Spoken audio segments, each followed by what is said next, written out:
too much. Wamuzanya ratangaye. Wamuzanya rarengewe. This is Jesus. Yesu.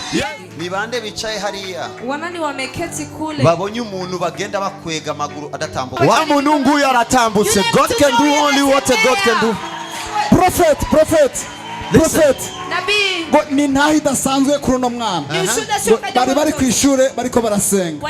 Hanyuma ngo acafatwa abapararize adashobora no gutambuka adashobora kugenda. Abari hajya bamubonye ko ntibamuzanye. Ibande bamubonye. Wanani walimuona. I need a microphone there. Nene mikrofone hari. Ibintu bidafise ntaye na moto bitwa. Bitu bimena ushuda kula Petro za kuhabia. Igihe nari nicenga Imana yarambya ngo jyama. Wakati nilikuwa keti hapa Mungu amenambia tigana. Icugira ko wumviye. Akanambia ko umeti. Mere hariya. Naanzia kule. Genda urabe ivyo nakoze. Wende ukatizeme Shitseyo. Sanga Imana yakoze ivyo Imana ishoboye gukora. Wamefanya venye naweza kufanya. Glory to Jesus. Ni bande bamubonye. Wanani walimuona. Shalom. Alikuwa vibaya. Ntabwo alikuwa atambuka neza. Hakukuwa anatembea vizuri. Bariko baramukwega. Walikuwa na mkogoti. Nagomba abasore batatu babonye ukuntu yatambuka baze. Aha, Karimu. Bamwibone.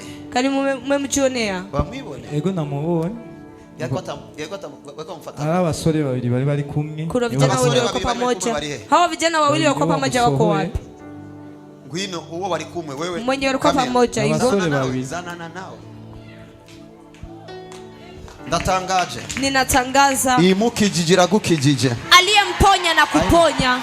Ndabizi. Ninajua. Nugwaye amaguru ari kugwaye umufuko. Haume miguu lakini unauma mifuko. Okay, nugwaye umufuko uragwaye mu muryango. Haume mfuko unauma familia. Nugwaye mu muryango uragwaye Haume familia unaumwa. Ndavuze ngo yatumye haguruka. Ninasema aliyetuma anashimama. Come on papa, do the best. Ndavuze yatumye haguruka. Ninasema aliyetuma anasimama. Irahejeje gukora ivyo Imana ishoboye. Anaweza kufanya venye Mungu anaweza. You know? Iyo tugiye Imana akora ivyo ushoboye gukora nihera muri primaire. Tukiambia Mungu fanya vile unaweza kufanya hasa muri hareze university. Anaanziaga zaidi ya university. Murugezo hapana kwa master kwa doctor, murugezo kwa professor and above professors. Kiwango cha wa professor. Nimba yagiriye neza ujya. Kama alitendea vyema yule. Itangazo ni rimwe. Tangazo ni moja. Yakugiriye neza.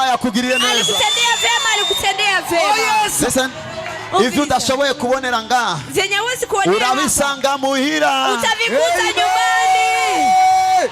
Ibindi ni muri telefone. Vingine utavikuta msimu. Ibindi inondwi nishobora kurangira disi we. Vingine hii wiki haiwezi kuisha. Cha kibazo wari umaze igihe uririra kita. Ile tatizo unamaliza wakati unalilia. Abajanye ku ishure ni bande.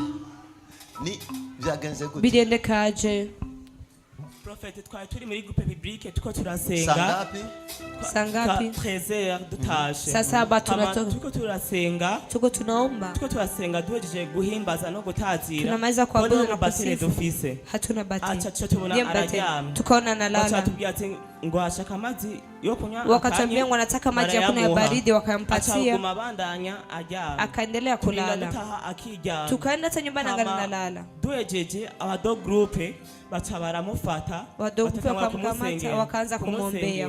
Bachatubwira ati ngo yari yabaye paralize umubiri wose. Wakatuambia kwa amekuwa paralize mwili wote.